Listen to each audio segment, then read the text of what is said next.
isbedel waqti kooban ku yimi kadib markii dhabbihii saxnaa loo maray 18 cisho maskax fayow daacadnimona ay ku laran tahay lagu fariisiyay nidaam isla xisaabtan oo dhameystiran ayaa sababay inuu laba jibaarmo dakhliga dawladda hoose ee caasimadda Puntland ee Garowe taasoo dhabaha u sii xaartay in maamulka degmada ee cusub uu ku dhiirado la kulanka waxa ay sida gaarka u qusayso lacag ururinta iyo kaydintaba laguna ballamo xafidaad iyo shaqo hufnaan bisha markay bilaabatay waxaanu bilownay in aanu sameeyno guntigiis xagga dakhliga ah gaar ahaan qaybta dhulka waxaanu laba jibaarin kormeerkii dhulka aanu ku sameyn jiray doqoysi markuu yimidna waxa uu si fiican oo wala dardaarmay in halbowlaha dawladda hoose uu yahay dakhliga shaqadii koowaad oo dardargelinteeda ku dhaqaaqeen ay ahayd dardargelinta dakhliga annagana wuxuu nagala dardaarmay inaanu guntiga u geejino sidii loo laba jibaari lahaa dakhliga maanta oo bisha 9aad oo aan marayno inuu run ahaantii madaxyo badan ay kaceen madaxyada kacay waxa kamid ah ariga oo kaleete waxa nooga imaan jiray 2 milyan 3 milyan 2 milyan 700 2 milyan 500 hadda waxay maraysaa waa ilaahay mahadiise inay ka timaado maanta oo ay joogno 10 milyan iyo 800 iyo xogaa isbedelka maanta yimi oo degmada bisha 4teeda ku dhacay oo gudoomiyaha cusub uu sababay waxa isbedelay in meeshii ay 200 ka imaan jirtay ay ka timaado 500 meeshii milyan ka imaan jirtay ay ka yimaadaan 2 milyan sababtuna waxa weeye waxa keenaya waa dabagal la isku dabagalay dakhligii isla markaasna nala weydiiyo subax kasta hebel location kaas uu jiray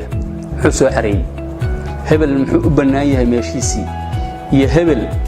muxuu u soo xareyn waayay lacagtii loogu talagalay ma uusan gaarin weli taasa keentay in dakhligu kor u kaco ka hortaga falalka amni darro iyo joojinta ku habsiga dhulalka oo muddo ahayd mid maaro loo waayay ayay maamulka cusub ee degmada oo kaashanaya kan gobolka iyo taliska ciidanka ku soo afmeereen xal u helideed kadib kulamo isdaba jooga oo lala yeelanayay odayaal dhaqameedka magaalada ugu dambeynna la isku raacay saraysiinta sharciga iyo ku dhaqmidda cadaaladda u dhaganugeelka talooyinka shacabka siiba dhalinyarada ayaa qayb ka ah isbeddelka maamulka cusub iyadoo duqa degmada uu ka qayb galay kulamo fikir wadaaga oo dhalinyaradu ku casumeen iyo mid xal loogu raadinayo falalka mobil furasho oo dhalinyarada qaarkii ay ku kacaan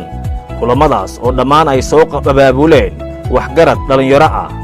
waxaase intaasi dheeraa kormeerka xaafadaha magaalada iyo ka shaqaynta xaafad walba ahay siday u heli lahayd hoggaan aqoon iyo karti leh si looga shaqeeyo horumarka xaafadaha la kulanka hay'adaha maxalliga iyo kuwa caalamiga ayaa qayb ka ahaa shaqadii 18 cisho uu qabtay duqa cusub ee caasimadda Puntland si loo ogaado waxyaabaha ay Garowe ka qabtaan iyo la shaqayn toos ah oo ay la sameynayaan maamulka cusub